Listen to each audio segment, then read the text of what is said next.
In a sense, the terrorists are winning, aren't they? They've cowed the Western media into not repeating the cartoons. Not only are they winning, they've won.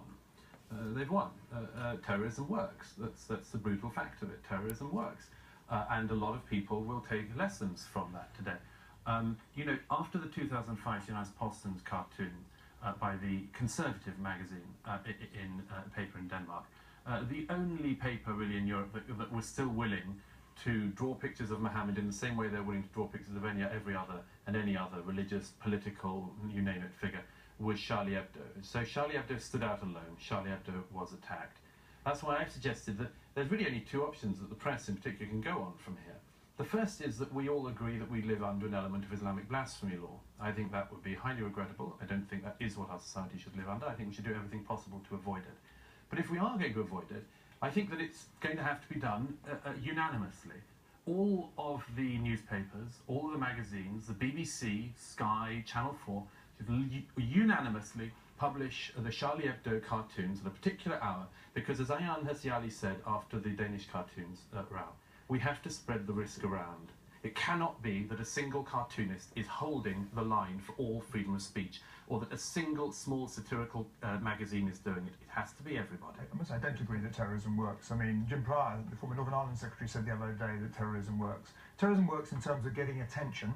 Terrorism works in terms of dividing, or it can work in terms of dividing. But it doesn't no British newspaper has repeated these cartoons. They're cowed, aren't they? Yeah, I hope they're not. Well, I think, but they have been. Well, I think, well, having gone through this myself last year, I think people have been cowed, and I think not only have people been cowed, it's highly regrettable that in some instances the very people that led the charge to have me deselected as a Liberal Democrat parliamentary candidate for saying I wasn't offended, merely not being offended at a cartoon, have been re-invited back onto the BBC as moderate spokespeople, claiming that somehow this is an issue of freedom of speech and that they are not offended. And these are the same people only a year ago that led a lynch mob. So we have surrendered over many years to this constant fear of offending Muslim communities. Well, actually, there are Muslims within Muslim communities who are dissenting voices, who are liberals, you can who are attempting to break those taboos. This sort of thing happens.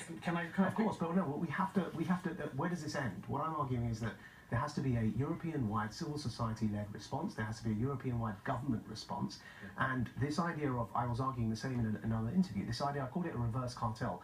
The editors need to get together, and they do need to share the risk, and they need to say, enough is enough.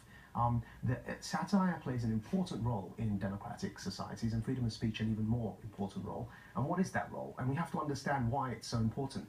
We cannot devise policy or law without the right to speak, and it's as simple as that. But you were on Sky News earlier this morning with not a jihadist, but certainly a Muslim activist, who argued that to publish a picture or a drawing of Muhammad was racist. It's absolutely appalling the way all of this is being tied up. That gentleman in question, I say gentleman, but used the opportunity today to claim that the 12 people massacred yesterday were all racist. It's a bit rich, really. But this is what happens. As Majid well knows as well, there are a certain number of people, a small number of people, who are willing to go into newspaper offices and gun people down.